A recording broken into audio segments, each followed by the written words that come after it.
사도행전 7장 54절로 60절 같이 읽도록 하겠습니다.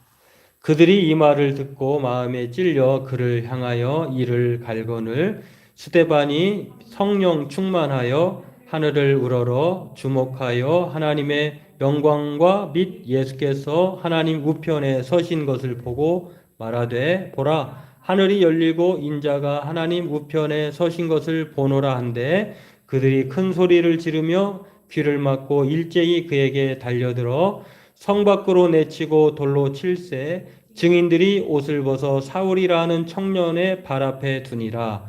그들이 돌로 스데반을 치니 스데반이 부르짖어 이르되 주 예수여 내 영혼을 받으시옵소서 하고 무릎을 꿇고 크게 불러 이르되 주여 이 죄를 그들에게 돌리지 마옵소서 이 말을 하고 자니라. 네, 오늘 말씀의 주인공은 스데반입니다. 기독교 최초의 순교자인데요. 죽음에 대해서 오늘 이 스데반의 죽음에 대해서 살펴보고 함께 은혜 나누길 원합니다. 오늘 본문은 5장의 아나니아 삽비라의 죽음 이후에 6장, 7장에 걸쳐서 스데반이라고 하는 사람이 소개가 되고 그 사람이 어떻게 죽음을 맞이하는지를 6장, 7장에 걸쳐서 보여주고 있습니다. 같은 죽음이에요. 어떤 5장에서는 아나니아 삽비라가 교회 내에 자신의 그 위선된 그 신앙의 성령을 거스림으로 말미암아 하나님으로부터 징계를 받아 죽었다고 하면 오늘 스데반은 또 다른 죽음인데 죽음이라고 하는 공통점은 있지만 전혀 차원이 다른 있어서는 안 될 죽음이었다고 하면 이 아나니아와 삽비라가 오늘 이 스데반의 죽음은 사실 어떻게 보면은 같은 죽음이지만 하나님께서 귀히 여기시는 죽음 또 예수님처럼 예수님의 그 가신 길을 그대로 따라간 아름다운 죽음이다라고 할 수가 있습니다. 오늘 이 빛나는 사람의 이 죽음에 대해서 오늘 살펴보고 함께 은혜 나누고자 합니다. 아나니아와 삽비라의 죽음은 교회의 그 위축을 가져왔다고 하면요, 이렇게 잘 흥왕하고 또 성장하고 또 교회가 믿는 사람이 정말 많아지던 시대에 좀 불행한 사건이 발생한 거잖아요. 그때 사람들은 두려움에 떨었습니다. 저렇게 될 수도 있겠구나라고 했는데 오늘 그런 이후에 이 스데반의 죽음은요 좀 더 달라요. 같은 죽음인데 이제 두려워하기보다는 이 스데반의 죽음으로 예루살렘 교회에 핍박이 오게 됩니다. 그리고 이 핍박으로 말미암아 많은 사람들이 사도들 외에는 많은 제자들이 다 흩어지게 되었어요. 다시 말해서 이 스데반 한 사람의 죽음으로 말미암아 예루살렘에만 있었던 스피커들이 복음을 전해야 할 사람들이 확산이 된 거예요. 그게 바로 마치 그 이스트처럼 그렇게 누룩처럼 퍼지게 된 것이죠. 그렇기 때문에 이 스데반의 죽음은 헛된 죽음이 아니라 영광스러운 죽음이고 오늘 아주 평안한 죽음으로 오늘 소개되는 것을 보면서 오늘 이 죽음의 당사자인 이 스데반을 보면서 이 영광스럽고 이 빛나는 죽음이라고 할 수도 있고 또 예수님께서 마치 그 하나레미랄이 땅에 떨어져 예수님이 또 그렇게 하셨고요. 또 그렇게 말씀하셨고 그렇게 행하셨는데 바로 스데반조차도 그러한 삶을 살았다라고 하는 것. 땅에 떨어져 죽음으로 말미암아 그대로 있지 않고 더 많은 정말 많은 열매를 맺었던 요한복음 12장 24절의 말씀처럼 살아간 사람이다라고 할 수가 있겠습니다. 오늘 이렇게 이 순교자의 시작을 알린 이 최초의 기독교 순교자 스데반을 살펴보고 함께 은혜 나누기를 원합니다. 이 스데반은 앞서 말씀한 것처럼 드린 것처럼 6장 7장에 나와 있는데 이 6장 7장의 내용은 어떻게 해서 스데반이라고 하는 사람이 나오게 되었고 그 스데반은 어떻게 그 억울한 죽음을 당하게 되었는가에 대한 과정이 6장 7장에 걸쳐서 나와요. 이거를 잠깐 소개해 보면은 6장의 내용에 보면 이제 사람들이 많아져가지고 믿는 사람들이 많아져가지고 우리가 기억하기로만 해도 120명이 3,000명, 5,000명이라고 하는 숫자만 해도 적어도 거의 10,000명에 가까운 사람이 그렇게 많아졌어요. 근데 이보다 확실한 것만 이런 것이지 엄청난 더 많은 숫자가 있었다라고 하는 것입니다. 그러다 보니까 이제 유대인도 있고 또 기독교인도 예루살렘 안에 있게 되겠죠. 그런 상황에서 유대교와 다르게 기독교는 예수님의 사랑을 따라 새 계명을 쫓아 서로 자기의 소유를 자기 것으로 여기지 않고 자신의 소유를 팔아서 이제 교회 내에 공동체 내에 가난한 사람이 없을 정도로 모든 소유를 공동 그렇게 나누게 되었고 또 그렇게 매일의 그 은혜를 나누게 되었다라고 하는 것입니다. 그런 가운데에 이제 사람이 많아지다 보니까 사도들이 구제하는 일에도 신경을 써야 됐어요. 말씀과 기도하는 일에도 이렇게 그 힘을 다했지만 그것만으로 안 돼요. 사람은 몰려오고 교회 안에 있는 공동체 안에 있는 사람들 어려운 사람들 매일매일 떡과 빵을 제공해야 될 구제를 받아야 될 사람들이 생기게 되었습니다. 그러다 보니까 아무래도 무슨 뭐 착오가 있었든지 아니면 뭐 어떤 연유가 있었는지는 모르겠습니다만 히브리파 사람들과 헬라파 사람들 중에 아주 극심한 매일의 구제를 꼭 필요로 하는 요즘으로 얘기하면요 극빈층이에요. 극빈자들 중에 헬라파 과부들이 이 매일의 구제에서 빠지게 된 거예요. 어떻게 보면은 사도들은 다 12사도들은 거의 히브리인들이거든요. 근데 반면에 구제에서 빠진 사람들은 헬라파 과부들이에요. 억울함이 생길 수 있겠죠. 오해할 수 있겠죠. 그래서 사도들이 우리가 말씀과 기도하는 일에 전무할 테오이니 너희들 중에 정말 성령과 믿음이 충만하고 지혜와 성령이 충만한 그리고 칭찬받을 만한 사람을 7사람을 뽑아라 라고 해서요. 그래서 자신들은 말씀과 기도하는 일에 전력을 다할 것이고 이 7사람으로 더불어 구제 사역을 맡기려고 하는 그러한 합리적인 제안을 합니다. 기도 사역과 말씀 사역과 더불어서 구제 사역까지 하기에는 사도들이 버거웠던 것 같아요. 그래서 이렇게 이 사도들이 제안을 했고 모든 사람들이 좋게 받아들였습니다. 6장 5절에 보면 그렇게 나와 있고요. 이렇게 해서 뽑힌 사람 중에 7사람이 있는데 그 사람 중에 한 사람이 바로 스데반입니다.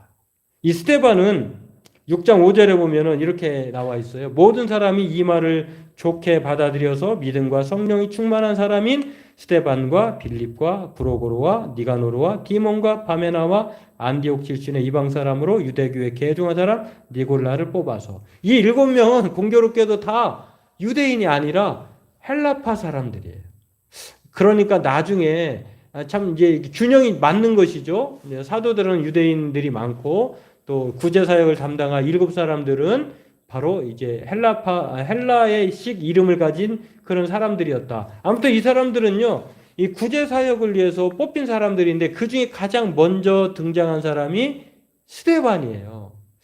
제가 일전에 한번 여러분에게 말씀한 적이 있었는데 독립선언문을 낭독할 때 독립선언서를 또 그렇게 기록할 때에 누구의 이름을 쓰느냐, 민족 지도자의 3명 중에 이름을 누구를 쓰느냐 해가지고 논쟁이 있었다고 그랬잖아요. 근데 기독교인 중에, 개신교인 중에 이름을 먼저 올려야 된다, 아니면 동학 운동자, 또는 뭐 불교 신자, 이런 지도자들의 이름이 서로 자신의 이름을 먼저 올려야 된다고 했을 때 어느 누군가, 제가 기억하기로는 만해 한용운 씨인가요? 그 기억이 확실치 않습니다만 그분이 그랬는가 그런 것 같아요.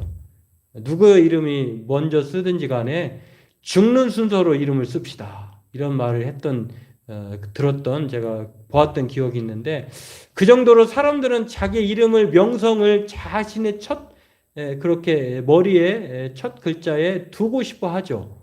그러나 그런 의미가 아니라 오늘 순교자의 이름을 먼저 쓰는 것처럼 죽을 순서로 씁시다라고 하는 것처럼 오늘 이 이름의 뜻도 마찬가지인 것 같아요. 이 7사람이 있었는데 하필이면 왜 스데반의 이름을 먼저 썼을까? 스데반이 7사람 중에 가장 먼저 죽어요.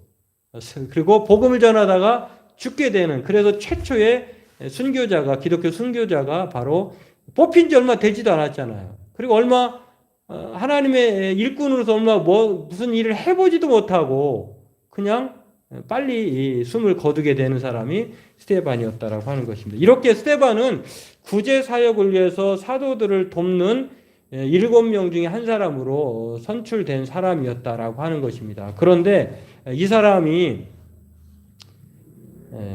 스테반이라고 하는 이름의 뜻도 보면은 이 로마식 헬라식 이름이에요. 그러다 보니까 이 사람이 이제 구제 사역을 위해서 뽑힘을 받긴 받았지만 사도들처럼 또한 말씀의 권능과 능력을 충만하게 받았던 사람입니다. 그래서 7사람 중에 한 사람으로 이 사람이 스테반이 어느 날 큰 기사와 표적을 사람들에게 전하다가요. 그가 과거에 속했던, 학자들은 그렇게 봐요. 리버디노라고 하는 그런 회당 사람들과 논쟁이 붙었어요. 왜 거기에 갔는지는 그가 과거에 아마 이 리버디노라고 하는 것은 이거의 종이었던, 포로였던 사람들이 이제 해방이 되어서 유대인이 된 사람들이에요. 그러다 보니까 그 사람들만 뭉쳐가지고 유대인들 장정 20세 이상 된 5명분 모이면 회당을 구성할 수 있거든요. 그런 상황에서 당시 예루살렘에는 약 480개의 회당이 있었다고 해요. 그 회당 중에 여러 회당 중에 많은 회당들이 바로 이런 이 포로였다가 혹은 종이었다가 풀려나서 유대인이 된 그런 사람들이 회당을 구성한 요즘으로 우리로 얘기하면은요, 우리나라에 와서 이제 표현이 적절할지 모르겠습니다만 이제 그 노동자로 와가지고 외국인 근로자로 와가지고 그 사람들이 그리스도인이 된 거예요. 이런 유대인 그들만의 회당을 갖게 된 거죠. 이러다 보니까 누군가는 학자들은 스데반이 바로 그 사람들의 일원 중에 한 사람이 아니었는가 이렇게 보는 사람도 있어요. 그렇기 때문에 그들에게 가서 가장 여러분 우리가 예수 믿고 구원받고 기쁘면 누구에게 많이 가겠습니까? 먼저 가겠습니까? 아주 친한 사람이나 또 복음을 전하고 싶은 사람이 갈 거 아니에요. 그러다 보니까 자연스럽게 리버디노 사람들에게 자기가 좀 뭔가 관계가 있는 사람에게 간 거예요. 거기에서 이 회심한 스데반을 이 못마땅하게 생각한 것입니다. 그러다 보니까 리버디노 사람들과 논쟁이 붙었어요. 그래서 논쟁에서 이길 수 없으니까 이제 음모를 꾸며가지고 이 사람이 모세와 하나님을 모독했다, 성전을 모독했다라고 하면서 거짓 증인을 내서 이게 여기까지도 봐도 예수님하고 똑같아요.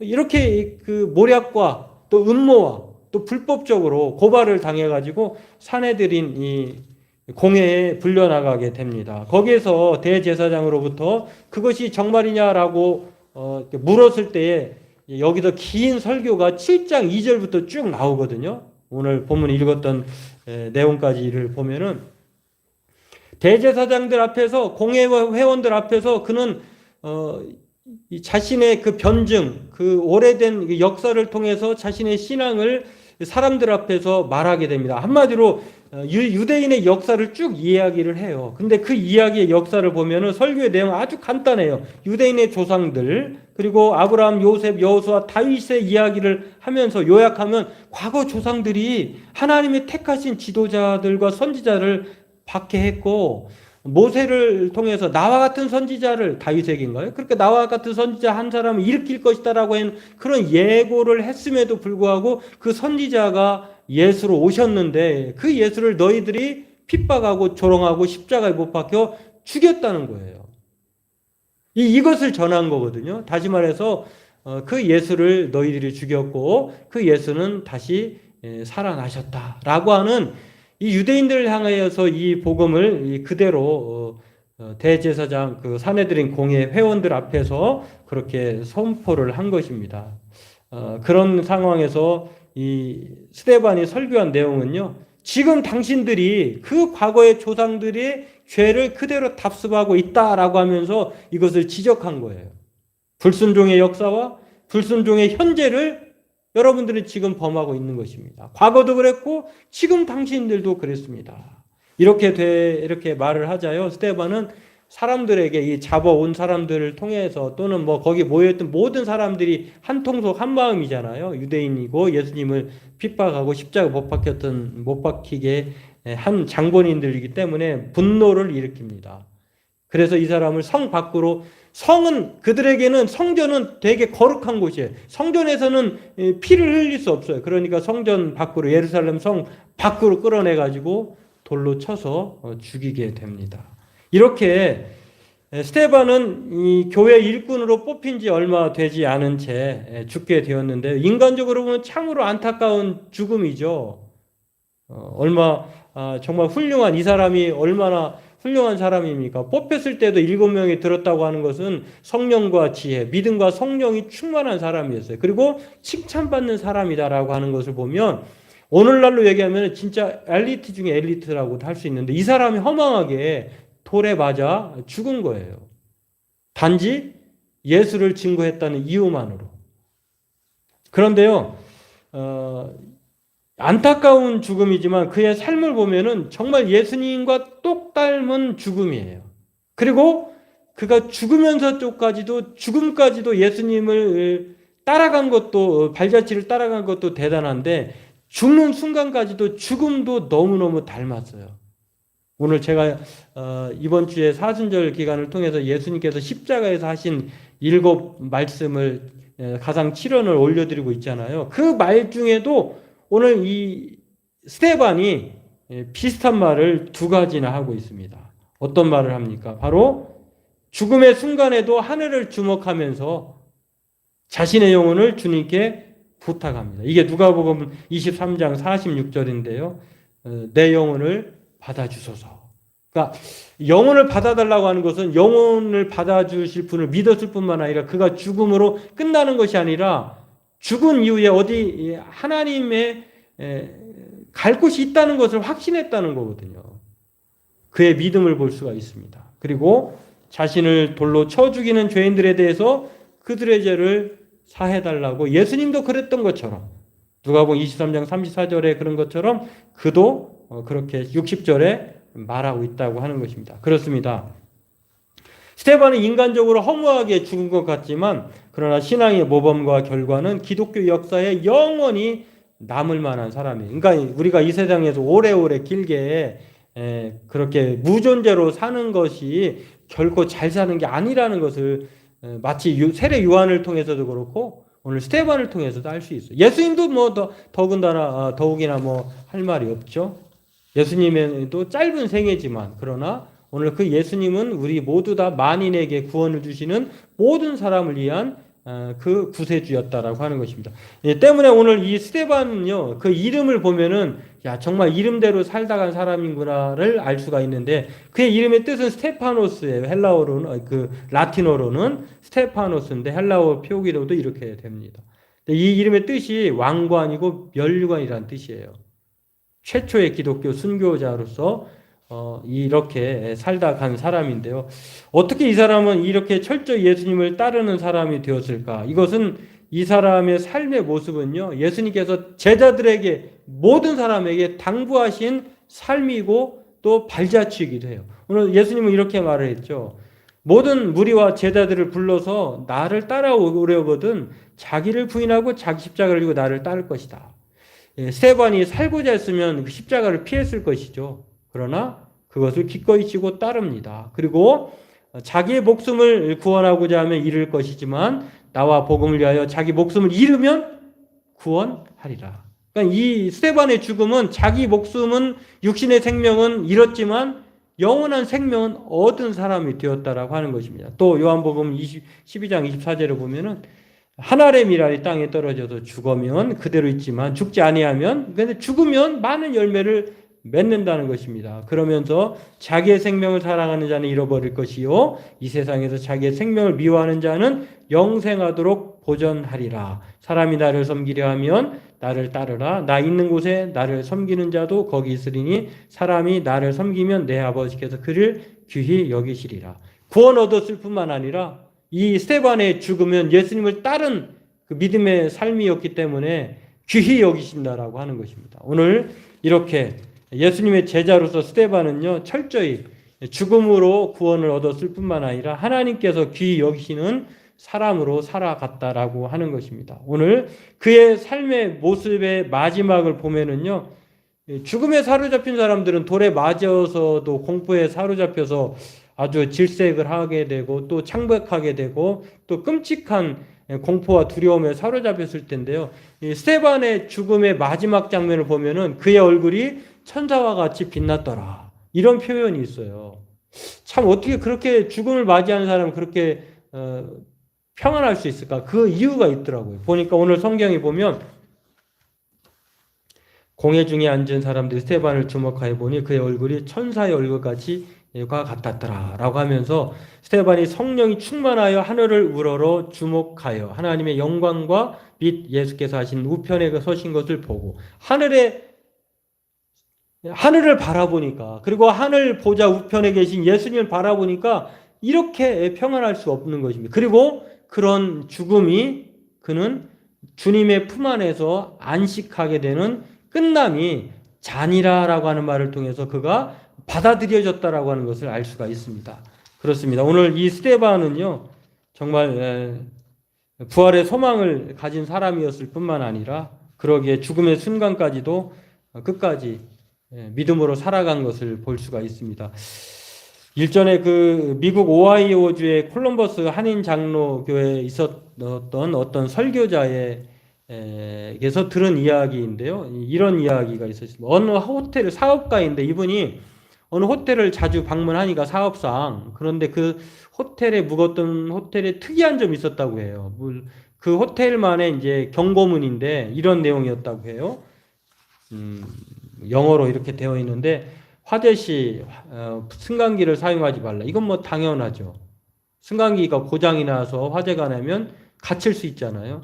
그리고 두 번째는 뛰지 말고 걸으라는 것입니다. 뛰었다가는 이제 부딪히기도 하고 그러니까. 세 번째는 되돌아가지 말라. 이 세 번째 것이 가장 인상적이었다고 해요. 되돌아가지 말라. 이 귀중품이나 뭔가 소중한 것이 있기 때문에 되돌아가게 되는데 못 나오게 된다는 거예요. 그런데 이렇게 말하는 이유는 생명보다 귀중한 것이 있을까요? 그렇기 때문에 생명이 더 중요하기 때문에 되돌아가지 말라라고 하는 것인데요. 이것을 오늘날로 표현해 보면은요, 올인하라는 거예요. 직진하라는 거예요. 살고자 하면 직진하라라고 하는 것인데 오늘 이 스데반이야말로 예수님께만 올인하고 직진한 사람이기 때문에 기꺼이 죽음을 피하지 않고 기독교 순교자로서 면류관적 죽음을 받아들인 사람이다라고 할 수가 있겠습니다. 그는 죽으면서도 그래서 하늘과 예수님을 바라보았고 예수님이 가신 그 길을 그대로 가게 된 것입니다.